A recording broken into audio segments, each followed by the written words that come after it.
Opposition جو ہے ان کے ساتھ کسی قسم کے کوئی مذاکرات، یہ چاہے الیکشن ریفارم پہ کرنا چاہے الیکٹرانک ووٹنگ پہ کرنا چاہے، کسی اور مسئلے پہ کرنا چاہے، اپوزیشن جو ہے اس سلیکٹڈ وزیر اعظم کے ساتھ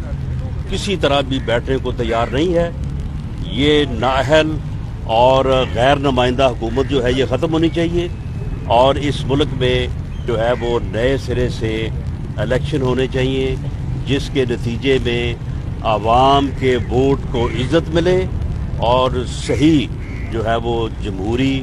اور عوامی قیادت جو ہے وہ سامنے آئے، جو بھی جیتے، اور وہ آگے جو ہے وہ اس ملک کے نظام کو جو ہے وہ آئینی اور جمہوری طریقے سے جو ہے وہ آگے بڑھائے۔ عمران صاحب، جو میاں شہباز شریف صاحب کی طبیعت خراب ہے وہاں پر جیل میں بھی، اور کوئی سہولیات نہیں دی جا رہی، اس پر کیا کہیں گے آپ؟ دیکھیں، میں ایک تو آج احتساب عدالت کا جو ہے وہ شکریہ ادا کرنا چاہوں گا کہ میری انفارمیشن کے مطابق عدالت نے آج آرڈرز کیے ہیں کہ ان کو بختر بند گاڑی میں نہ لایا جائے، بلکہ ان کو جو ہے وہ بلٹ پروف گاڑی جو ہے وہ لانے لے جانے کے لیے فراہم کی جائے، میاں شہباز شریف صاحب کو بھی اور حمزہ شہباز صاحب کو بھی۔ میں سمجھتا ہوں کہ اگر عدالتیں اپنا کردار ادا کرتی رہیں گی اور عمران خان کے اندھے انتقام کے آگے جو ہے وہ دیوار بنے گی، تو پھر یہ معاشرہ اور یہ ملک جو ہے یہ آگے بڑھ سکتا ہے، قائم رہ سکتا ہے، ورنہ اس کا جو اندھا انتقام ہے وہ اس معاشرے کو، اس ملک کو جو ہے وہ آگ میں دھکیل رہا ہے، اور جس طرح کی کارروائیاں وہ اپوزیشن کے خلاف کر رہا ہے، جس طرح سے وہ معاشرے کو جو ہے وہ فساد اور افراتفری کا شکار کرنے جا رہا ہے، یہ میں سمجھتا ہوں کہ ایک تباہی ہو سکتی ہے۔ عدالتوں کو اپنا کردار جو ہے وہ ادا کرنا چاہیے، انہیں نیب جو خود ایک محکوم ادارہ ہے، نیب یرغمال ہے، نیب کا چیئرمین جو ہے وہ یرغمال ہے شہزاد اکبر کے ہاتھوں، جو D G anti corruption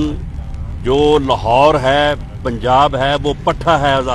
Shahzad اکبر کا، وہ ایک جو ہے وہ سول آفیسر کا کردار جو ہے وہ کھو چکا ہے۔ ایسے لوگوں کے جو ہے وہ آگے عدالتوں کو جو ہے وہ دیوار بننا چاہیے، اس ناانصافی کو چیک کرنا چاہیے۔ اب آپ دیکھیں کہ اینٹی کرپشن نے یونین کونسل لیول تک چیئرمینوں کو نوٹس جاری کر دیے ہیں، تمام M N A M P S کے حلقوں میں جو ہے وہ بھاگے پھر رہے ہیں، انکوائریاں کرتے پھر رہے ہیں، اور لوگوں کو جو ہے وہ ہراساں کرتے پھر رہے ہیں۔ اس طرح سے جو ہے وہ حکومتیں نہیں چل سکتی، اور اس طرح سے جو ہے وہ اپوزیشن کو دبایا نہیں جا سکتا، اور یہ جو اقدامات ہیں یہ جو ہے وہ جس اشتعال کو جنم دیں گے، وہ جو ہے وہ آگے جا کے جو ہے وہ پھر کسی کے لیے بھی جو ہے وہ سود مند نہیں ہوگا۔ پنجاب کابینہ میں بھی لوگوں نے وعدے اٹھانا شروع کر دیے، پنجاب کابینہ میں عثمان بزدار کی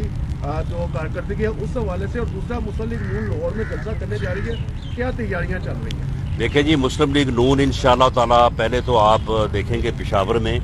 انشاءاللہ تعالیٰ بہت بھرپور جلسہ ہوگا، اور اس کے بعد پھر 30 نومبر کو ملتان میں جو ہے وہ ہم وہاں پہ بھرپور جو ہے وہ تیاری کر رہے ہیں، کل اس کی میٹنگ بھی ہم نے بلائی ہے، اور ملتان میں جو ہے وہ جلسہ ہوگا۔ اس کے بعد 13 دسمبر کو جو ہے وہ لاہور میں جلسہ ہوگا، اور یہ حکومت کی گھبراہٹ ہے۔ آپ مجھے یہ بتائیں کہ اگر جلسوں کی وجہ سے کرونا پھیلتا ہے تو پھر سمارٹ لاک ڈاؤن تو ہونا چاہیے گجرانوالہ میں۔ گجرانوالہ میں جب جلسہ ہونا تھا تو روز خبریں آ رہی تھیں جی کرونا پھیل رہا ہے، گجرانوالہ میں جب جلسہ ہونا تھا کہ روز خبریں آ رہی تھیں کہ جی کرونا کا شدید حملہ ہو گیا ہے۔ اب جب گجرانوالہ کا جلسہ ہو گیا ہے تو گجرانوالہ میں تو کوئی کرونا نہیں نظر آ رہا، اب ان کو کرونا جو ہے ملتان میں نظر آ رہا ہے، اب ملتان میں جو ہے وہ سمارٹ لاک ڈاؤن ہو رہا ہے، تو اٹ مینز کہ جلسہ جو ہے یہ کرونا کو بھگاتا ہے، کرونا کو لاتا نہیں ہے۔ تو جلسہ جب ملتان ہو جائے گا تو کرونا وہاں سے بھی بھاگ جائے گا، جس طرح سے گجرانوالہ سے بھاگے۔ اب گجرانوالہ کو تو کبھی کسی کو خیال نہیں آیا کہ وہاں پہ بھی جو ہے وہ کرونا ہو سکتا ہے، حالانکہ جلسہ تو وہاں پہ ہوا ہے، ملتان میں تو ابھی ہونا ہے۔ تو یہ سارا جو ہے یہ حکومت جو ہے یہ اپنے طور پہ جو ہے وہ بکھلائی ہوئی ہے، اور آپ یہ دیکھیں کہ جو حکومت اپوزیشن کے سمپل جلسوں سے، سمپل جلسے اور پرامن جلسے کوئی وہاں پہ جو ہے وہ کسی قسم کی وائلنس یا احتجاج کا جو ہے آپ نے دیکھا ہے جلسوں میں، سمپل پر امن جلسوں کی تاب نہیں لا رہی، اور اس سے جو ہے وہ بکھلائی ہوئی ہے۔ کل کو جب دوسرا مرحلہ شروع ہوگا جو کہ یقیناً شروع ہوگا تو پھر ان کا کیا حال ہوگا؟ کیا کہیں گے سجاد باجوہ جو جس سے نکال دیا گیا ہے، جو اس میں انکشافات کیے گئے ہیں، جو بھی کوئی سچ بتاتا ہے اس کو یہ لوگ نکال دیتے ہیں فوراً، کیا کہیں گے حکومت اب گھبرا گئے؟ دیکھیں، سجاد باجوہ نے جو انکوائری کی تھی، اس انکوائری کا رخ یہ تھا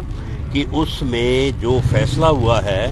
جس فیصلے کی وجہ سے شارٹیج ہوئی ہے، جس فیصلے کی وجہ سے یہ مافیا ڈکیٹی ممکن ہوئی ہے، جن فیصلوں کی وجہ سے یہ چینی مافیا جو ہے یہ عوام کو لوٹ رہا ہے، اس انکوائری رپورٹ کے اشارے جو تھے وہ جا رہے تھے کیبنٹ کی طرف، وہ جا رہے تھے فیصلہ کرنے والوں کی طرف، وہ حرف لا رہے تھے اسد عمر صاحب کے اوپر، وہ حرف لا رہے تھے عمران خان صاحب کے اوپر، تو اس لیے ان کو نکالا گیا اور اس انکوائری کو جو ہے وہ دبایا گیا۔ اب جو انکوائری ادھر ادھر دائیں بائیں جو ہے وہ گھومتی ہیں وہ ٹھیک ہے، ان کی رپورٹوں کو یہ سپورٹ بھی کر رہے ہیں، ان کی رپورٹوں کو آگے بھی چلا رہے ہیں۔ اصل میں جو لوگ اس جو نالائکی کے اور اس نااہلی کے مرتکب ہوئے ہیں، جنہوں نے موقع دیا اس مافیا کو کہ وہ چینی ڈکیٹی کرے، تو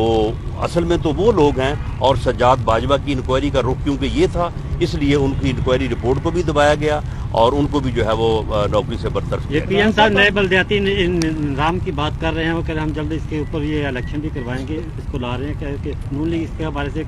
کتنی تیار ہے؟ اب انشاءاللہ تعالیٰ اس ملک میں جنرل الیکشن ہوں گے، اور بلدیاتی الیکشن کی میرا نہیں خیال کہ اب ضرورت ہے، اب ضرورت جو ہے وہ جنرل الیکشن کی ہے، کیونکہ بلدیاتی الیکشن سے جو ہے وہ یہ کٹ پتلی حکومت جو ہے وہ اس کے آنے یا جانے کا کوئی تعلق نہیں ہے۔ بلدیاتی الیکشن نہیں، انشاءاللہ تعالیٰ 2021 میں جو پی ڈی ایم کی کوشش ہے، دعویٰ ہے، انشاءاللہ تعالیٰ اللہ تعالیٰ ہمیں اس میں کامیابی دے گا، وہ جنرل الیکشن کا سال اور انشاءاللہ تعالیٰ جنرل الیکشن ہوگا۔ رانا صاحب، یہ اب گورنمنٹ نے باقاعدہ اب جلسے جلوسوں کو بین کر دیا، اس کا اناؤنس بھی کر دیا، اور اگر اب اجازت نہیں ملتی، خاص طور سے مینار پاکستان پہ جیسے آپ لوگوں کا پلان ہے، تو پھر کیا اسٹریٹجی ہوگی؟ ہم بغیر اجازت جلسہ کریں گے۔ آپ مجھے یہ بتائیں کہ یہ تحریک جو ہم گورنمنٹ کے خلاف چلا رہے ہیں، یہ گورنمنٹ کی اجازت سے چلا رہے ہیں؟ یعنی ان بیوقوفوں کو سمجھ نہیں آتی کہ یہ جلسے کی ہمیں اجازت دینی ہے یا نہیں دینی، ہم ان کو اطلاع کر دیں گے۔ کل میں نے سی سی پی او لاہور کو یہ جا کے واضح طور پہ بتا دیا ہے کہ آپ ریاست کے ملازم ہیں، آپ کو وردی اور عزت جو ہے وہ ریاست نے دی ہے، آپ آئین اور قانون کے مطابق چلیں، جلسہ ہم نے کرنا ہے۔ اگر آپ لاہور میں ہمیں جلسہ کرنے سے روکیں گے تو پھر پورے لاہور میں جلسہ ہوگا، اور وہ پھر کسی نہ کسی حادثے کا سبب بن سکتا ہے۔ ہم اطلاع آپ کو دے رہے ہیں، باقی جو ہے یہ ہم ان سے کو پوچھ کے تو اجازت لے کے تو نہیں تحریک چلا رہے ہیں، جو ہم جلسے جو ہے وہ ان سے اجازت لے کے جو ہے وہ کریں گے، ان کی اجازت ہمیں بالکل درکار نہیں ہے۔ جی، اسلام آباد کورٹ نے اگر یہ کہا ہے کہ انہوں نے یہ تو نہیں کہا کہ جلسے نہ کریں، انہوں نے یہ کہا ہے کہ آپ احتیاط کریں، تو احتیاط تو ہم کر رہے ہیں۔ میں نے کہا ہے کہ گجرانوالہ کا جلسہ سے پہلے آپ دیکھیں ہر طرف یہ شور تھا، گورنمنٹ شور مچا رہی تھی کہ جی کرونا آ رہا ہے، کرونا جو ہے وہ پھیل رہا ہے، اتنے اپنا جو ہے وہ لوگوں کو جو ہے وہ ہو گیا ہے۔ گجرانوالہ کے جلسے کے بعد آپ مجھے بتائیں کہ گجرانوالہ میں بعد میں کبھی کو خبر آئی ہے؟ اب ملتان خبر آ رہی ہے، اب ملتان میں جلسہ ہوگا، انشاءاللہ تعالی ملتان سے بھی کرونا جو ہے وہ بھاگ جائے گا۔ یہ پی ڈی ایم کے جلسے جو ہیں یہ کرونا کو جو ہے یہ بگا دیں گے انشاءاللہ تعالی۔ Thank you.